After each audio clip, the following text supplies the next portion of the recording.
We provide you the platform to turn your dreams into reality. Give wings to your aspirations with KR Mangalam University. हर तरफ युद्ध का मंजर, उस युद्ध के मंजर का हर तरफ असर ऐसा जिसमें एक अच्छे खासे देश को पाषाण युग में पहुंचाने की बात की जाती है और सिर्फ बात ही नहीं की जाती, उसको धरातल पर उतारने में भी कोई कमी नहीं रहती। मैं बात कर रही हूँ मिडिल ईस्ट में चल रहे भयानक युद्ध की, जो इजराइल, ईरान और अमेरिका के बीच चल रहा है। और इसी बीच पाकिस्तान भी अपनी घटिया हरकतों को अंजाम देने की पूरी कोशिश करता है। और पाकिस्तान ही नहीं बल्कि उसका साथी देश तुर्की भी इससे नहीं चूकता। बार बार भारत पर हमले की धमकी दी जाती है। भारत की तरफ से जवाब तो दिया ही जाता है और साथ ही कुछ ऐसे कदम भी उठाए जाते हैं जिससे दोनों ही देशों यानी कि पाकिस्तान और उसके साथी देश तुर्की को तगड़ा झटका लगता है। तो आज हम बात करने वाले हैं COP33 के बारे में, जो हाल ही में भारत ने अपनी मेजबानी का प्रस्ताव वापस ले लिया। नाम वापस लेने की असल वजह आधिकारिक तौर पर फिलहाल सामने नहीं आई है, लेकिन जो संभावित वजह है वो आपको बताएंगे इस रिपोर्ट में। तो पहले समझते हैं कि आखिर COP33 है क्या। COP का पूरा नाम है कॉन्फ्रेंस ऑफ द पार्टीज। ये संयुक्त राष्ट्र के जलवायु परिवर्तन फ्रेमवर्क कन्वेंशन यानी कि UNFCCC के तहत हर साल होने वाला सबसे बड़ा ग्लोबल क्लाइमेट समिट है। दुनिया के करीब 198 देश इसमें शामिल होते हैं। हर साल अलग अलग देश इसकी मेजबानी करते हैं। इसमें नेता, वैज्ञानिक और अधिकारी मिलकर जलवायु बदलाव से लड़ने की रणनीति बनाते हैं, जैसे कार्बन उत्सर्जन कम करना, ग्लोबल वार्मिंग रोकना और गरीब देशों को मदद देना। एग्जाम्पल के तौर पर अगर समझिए तो COP31 2026 में तुर्की और ऑस्ट्रेलिया साथ मिलकर होस्ट कर रहे हैं। COP32 2027 में इथोपिया में होगा। वहीं COP33 2028 में होना था, जो एशिया पैसिफिक ग्रुप के देशों की बारी थी।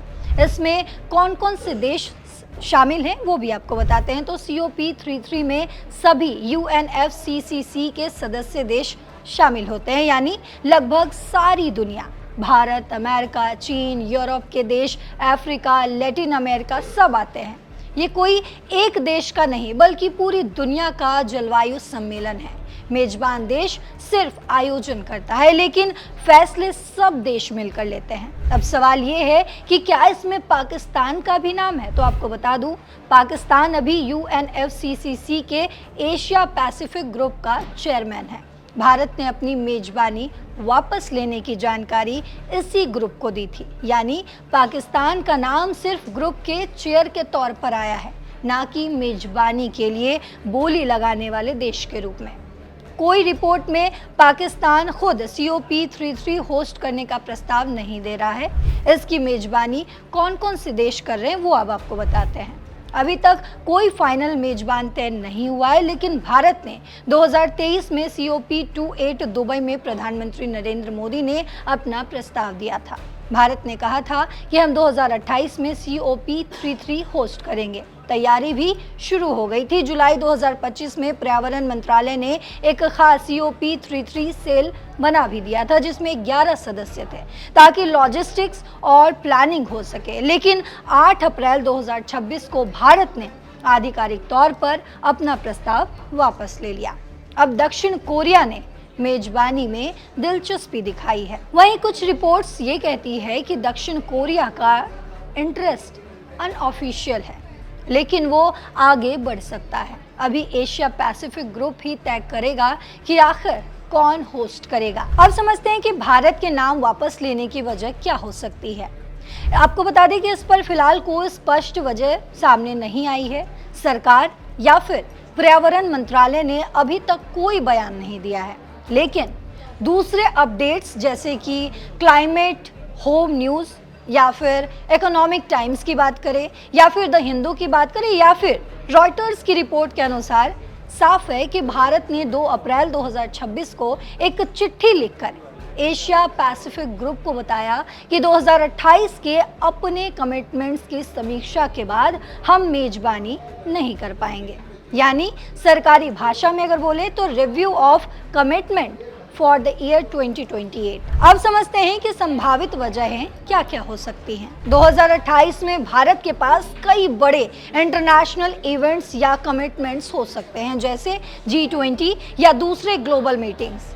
मेजबानी बहुत महंगी और बड़ी जिम्मेदारी होती है। हजारों डेलीगेट्स आते हैं, सिक्योरिटी, लॉजिस्टिक्स।